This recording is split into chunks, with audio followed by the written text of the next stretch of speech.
Muli, blessing para sa ating lahat at sa ating pagpapatuloy ng paghatid ng Ebanghelyo ni Jesucristo ayon kay San Juan, Kabanata 15, mga talata 1 hanggang 27. The Gospel of the Lord Jesus Christ according to Saint John chapter 15 verses 1 up to 27.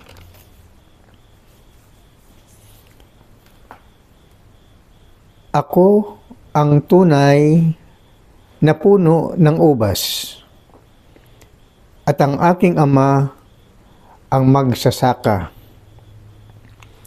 Ang bawat sanga na sa akin ay hindi nagbubunga, ay maalis niya. At ang bawat sanga na nagbubunga ay nililinis niya upang lalong magbunga. Kayo'y malilinis na sa pamamagitan ng salita na sa inyo'y aking sinalita. Kayo'y manatili sa akin, at ako'y sa inyo gaya ng sanga na di makapagbunga sa kanyang sarili maliban na nakakabit sa puno. Gayon din naman kayo maliban na kayo'y manatili sa akin. Ako ang puno ng ubas, kayo ang mga sanga. Ang nananatili sa akin at ako'y sa kanya ay siyang nagbubunga ng marami, sapagkat kung kayo'y hiwalay sa akin, ay wala kayong magagawa. Kung ang sinuman ay hindi manatili sa akin, ay siya'y matatapong katulad ng sanga at matutuyo at mga titipunin at mga ihahagis sa apoy at mga susunog. Kung kayo'y magsipanatili sa akin at ang mga salita ko'y magsipanatili sa inyo, ay hingin ninyo ang anumang inyong ibigin at gagawin sa inyo. Sa ganito'y luwalhati ang aking Ama na kayo'y magsipagbunga ng marami. At gayon, kayo'y magiging aking mga alagad. Kung paanong inibig ako ng Ama, ay gayon din naman, inibig ko kayo.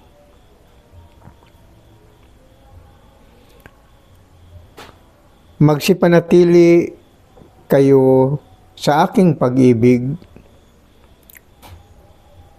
Kung tinutupad ninyo ang aking mga utos, ay magsisipanahan kayo sa aking pag-ibig, gaya ng aking pagtupad sa mga utos ng aking Ama.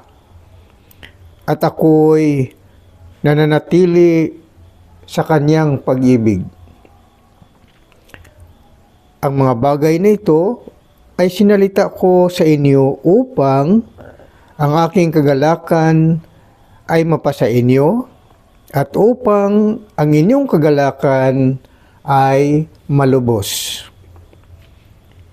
Ito ang aking utos, na kayo'y mangag-ibigan sa isa't isa, na gaya ng pag-ibig ko sa inyo.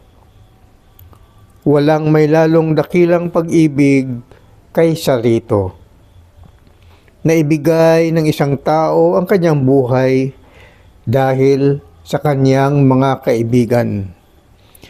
Kayo'y aking mga kaibigan kung gawin ninyo ang mga bagay na aking iniuutos sa inyo. Hindi ko na kayo tatawaging mga alipin sapagkat hindi nalalaman ng alipin kung ano ang ginagawa ng kanyang Panginoon. Ngunit tinatawag ko kayong mga kaibigan sapagkat ang lahat ng mga bagay na narinig ko sa aking Ama ay mga ipinakilala ko sa inyo. Ako'y hindi ninyo hinirang, ngunit kayo'y hinirang ko.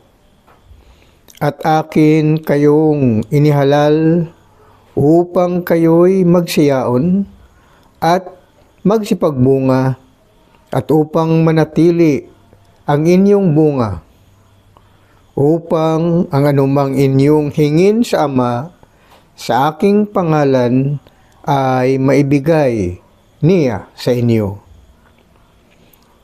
Ang mga bagay na ito ay iniutos ko sa inyo upang kayo'y mag-ibigan sa isa't isa. Kung kayo'y kinapupuutan ng sanglibutan, ay inyong talastas na ako muna ang kinapupuutan bago kayo. Kung kayo'y taga-sanglibutan, ay iibigin ng sanglibutan ang kanyang sarili. Ngunit sapagkat kayo'y hindi taga-sanglibutan, kundi kayo'y hinirang ko sa sanglibutan, kaya napupuot sa inyo ang sanglibutan. Alalahanin ninyo ang salitang sa inyo'y aking sinabi. Ang alipin ay hindi dakila kaysa kanyang Panginoon. Kung ako ay kanilang pinag-uusig, kayo man ay kanilang pag-uusigin din. Kung tinupad nila ang aking salita, ang inyo man ay tutuparin din. Datapwat ang lahat ng mga bagay na ito ay gagawin nila sa inyo dahil sa aking pangalan, sapagkat hindi nila nakikilala ang sa akin ay nagsugo.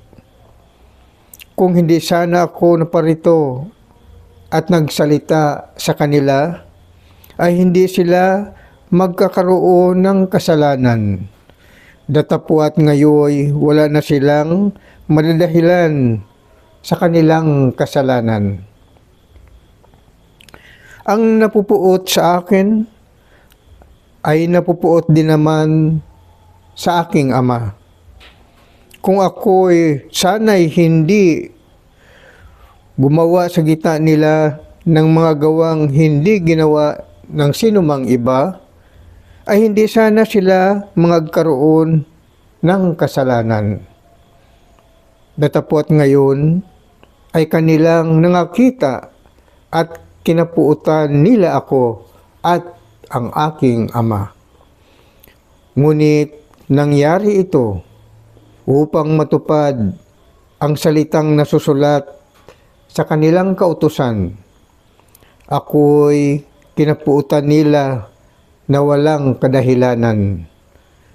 Datapwat pagparito ng mga aliw na aking susuguin sa inyo mula sa Ama, sa makatuwid bagay, ang Espiritu ng katotohanan na nagbubuhat sa Ama ay siyang magpapatotoo sa akin, at kayo naman ay magpapatotoo sapagkat kayo'y nangakasama ko buhat pa ng una. Purihin ang pagkabasa ng Ebanghelyo ni Jesucristo ayon kay San Juan, Kabanata 15, mga talata 1 hanggang 27. The Gospel of the Lord Jesus Christ according to St. John, chapter 15, verses 1 up to 27. Praise God. Hallelujah. Amen. Thank you, Lord Jesus.